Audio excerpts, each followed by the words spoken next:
आज सीधा सवाल में मैं बात करने वाला हूं आधी आबादी की, नारी शक्ति की, जिसे हम दुर्गा, काली, लक्ष्मी, सरस्वती, पार्वती के रूप में पूजते हैं। और बात करूंगा हैवानियत की भी, दरिंदगी की भी, वहशीपन की इंतहा की, मानसिक विकृता की। और जो हम ये करते हैं ना कि औरतों को पूजते हैं, बेटर हाफ कहते हैं, दरअसल ये सब दिखावा है क्या? कोरा ढोंग है क्या? दरअसल क्या हम उन्हें भोग की वस्तु ही मानते हैं? और पूरी जिम्मेदारी से मैं ये सवाल उठा रहा हूं आज। अब आप कहेंगे ऐसा क्यों कह रहे हैं? अगर मैं आपसे कहूं कि आज की तारीख में 21वीं सदी के भारत में वो भारत जो विश्व गुरु बनने की ताल ठोकता है, वो सपना संजोए हुए हैं हम, उसमें 2976 वीडियो वायरल हो जाएं। और उन वीडियोस में क्या? औरतों के साथ अश्लीलता, यौन शोषण, दुष्कर्म, डराना धमकाना, ये सब शामिल हो। और 2976 वीडियो में 200 से ज्यादा महिलाएं हो। आप कहेंगे कोई सिरफिराई होगा। होते हैं। आदमी के रूप में, इंसान का चोगा ओढ़े हुए भेड़िए भी हैं। होते हैं समाज में कुछ लोग। अब मैं आपको कहूं कि इस शख्स का संबंध भारत के प्रधानमंत्री रहे हुए शख्स से है। वो खुद सांसद है और इस बार भी सांसद का चुनाव लड़ा है।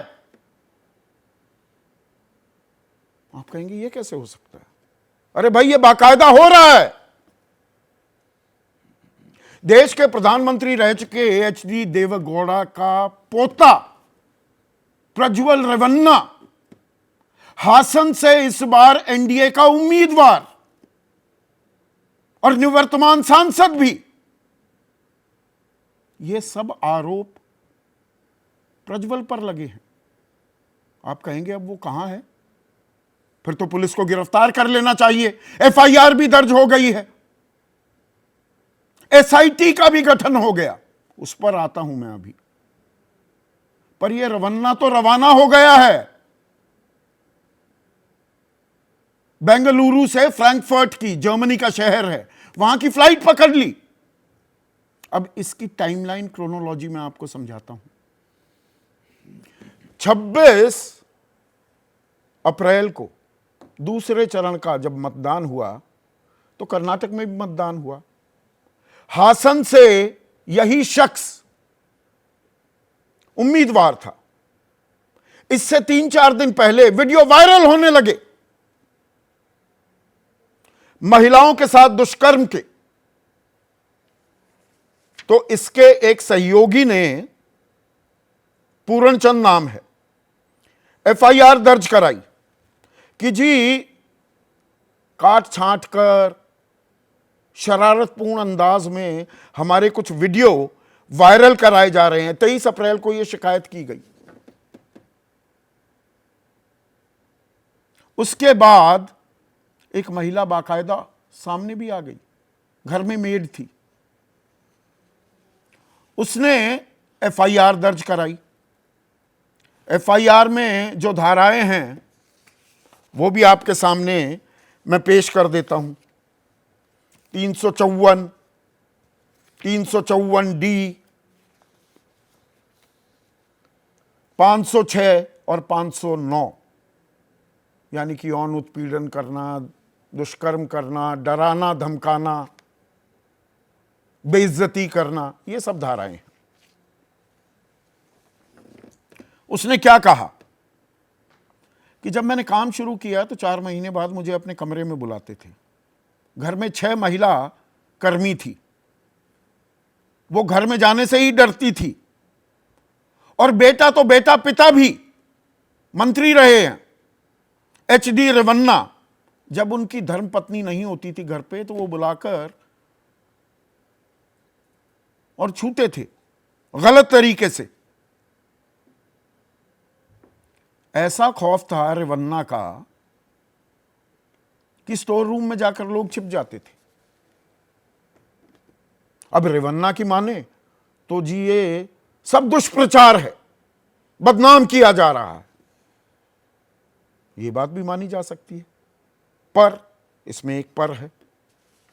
पर क्या? 8 दिसंबर 2023, 5 महीने पहले, बीजेपी के ही नेता देवराजे गौड़ा हासन जो सीट है उसे लगी हुई सीट से वो भी चुनाव लड़ रहे हैं। उन्होंने प्रदेश अध्यक्ष को चिट्ठी लिखी और कहा कि ये देखिए बहुत गंभीर आरोप हैं, पेन ड्राइव मिली है, 2976 वीडियो मिले हैं, ब्लैकमेल करता है ये रेवन्ना महिलाओं को। किसी ने कोई संज्ञान नहीं लिया।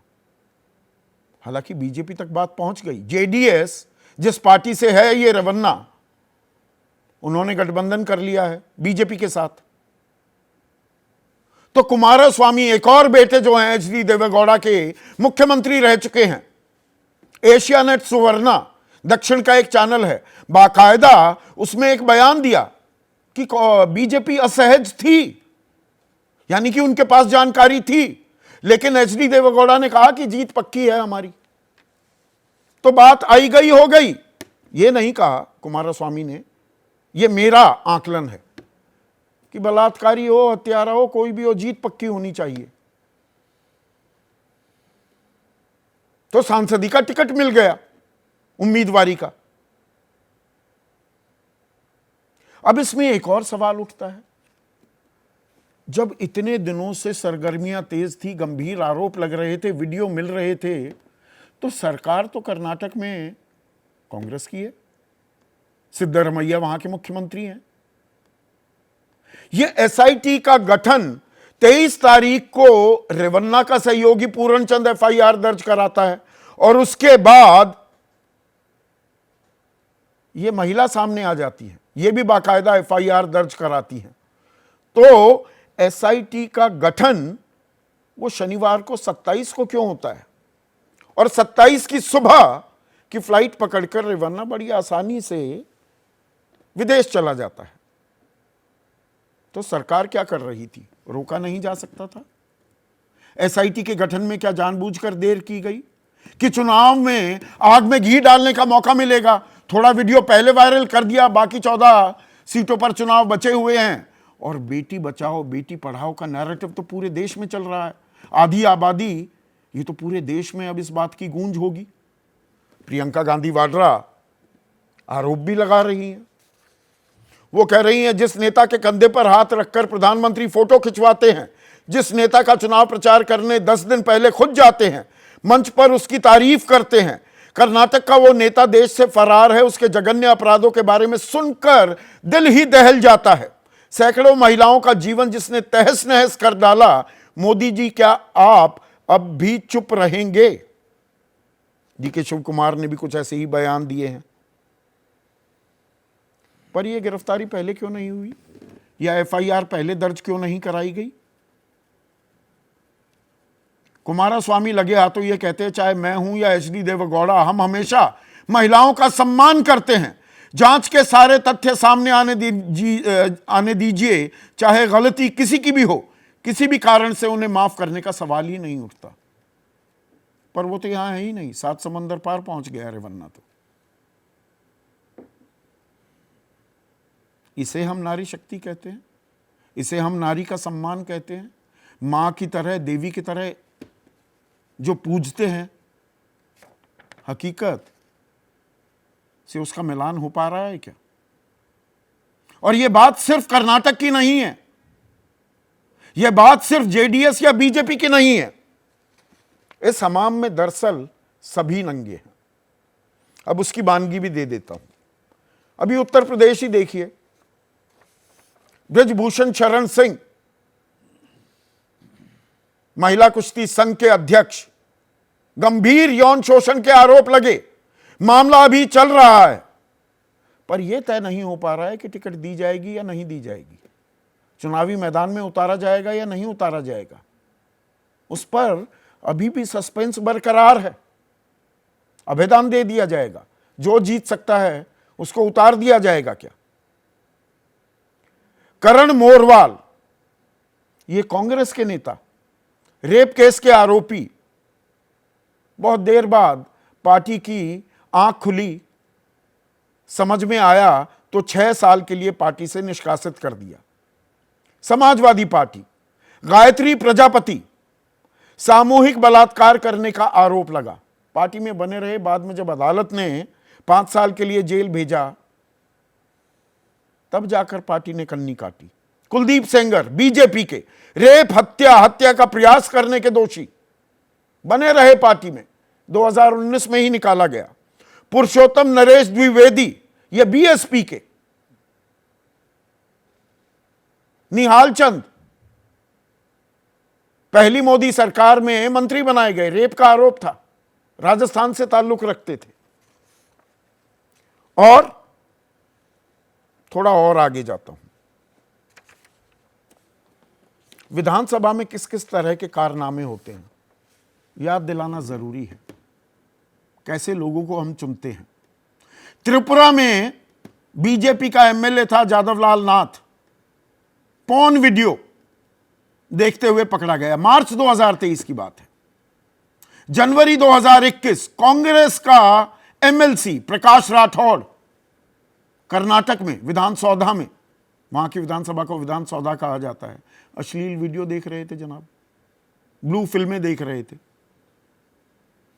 दिसंबर 2015 उड़ीसा में कांग्रेस का एमएलए नवकिशोर दास निलंबित किए गए या किया गया।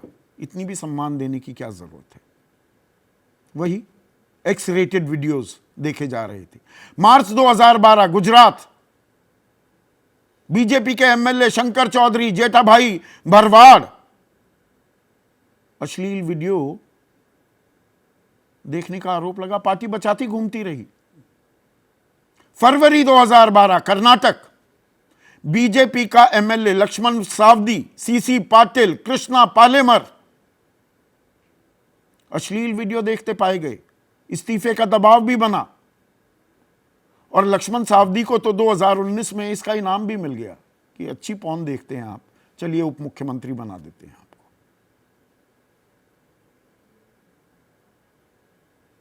तो ये हम कौन सी आधी आबादी के सम्मान की बात करते हैं। और इसमें कमाल की बात एक और है दर्शकों, नेशनल मीडिया मौन, इलेक्ट्रॉनिक मीडिया की बात कर रहा हूं, चुप्पी साधे बैठे हैं सब। डीप फेक वीडियोस, वीडियो में फर्जीवाड़ा हो रहा है, उस पर झमाझम चर्चाएं हो रही है। इस बात पर कोई चर्चा नहीं। चुनाव आयोग खामोश बैठा है। स्वाति मालीवाल ने, राज्यसभा सांसद भी हो गई हैं, उन्होंने कहा इतने बड़े सेक्स स्कैंडल के बाद मैं चुनाव आयोग से अपील करती हूं कि प्रज्वल रेवन्ना को चुनाव के लिए अयोग्य घोषित किया जाए और उनकी सीट पर दोबारा मतदान किया जाए। संज्ञान ले सकता है क्या चुनाव आयोग? और महिला आयोग क्या कर रहा है? बात बात पर जहां महिलाओं के साथ दुष्कर्म किए गए, संदेश खाली बहुत गलत हुआ, अंडरलाइन करके मैं कह रहा हूं, महिलाओं के साथ पड़ताल होनी चाहिए, दोषियों को सजा होनी चाहिए, उनकी जगह जेल में है। वहां तो पहुंच जाता है महिला आयोग, यहां चुप्पी साधे क्यों बैठा है? ट्विटर पर सब क्रांतिवीर खामोश बैठे।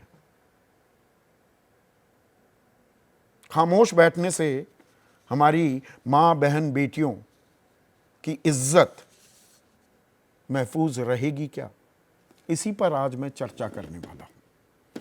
ऐसे में आज का सीधा सवाल, पूर्व प्रधानमंत्री के पोते का डर्टी फेस सांसद कैसे भागे विदेश और स्कैंडल से किसे डर? 24 के चुनाव पर कितना असर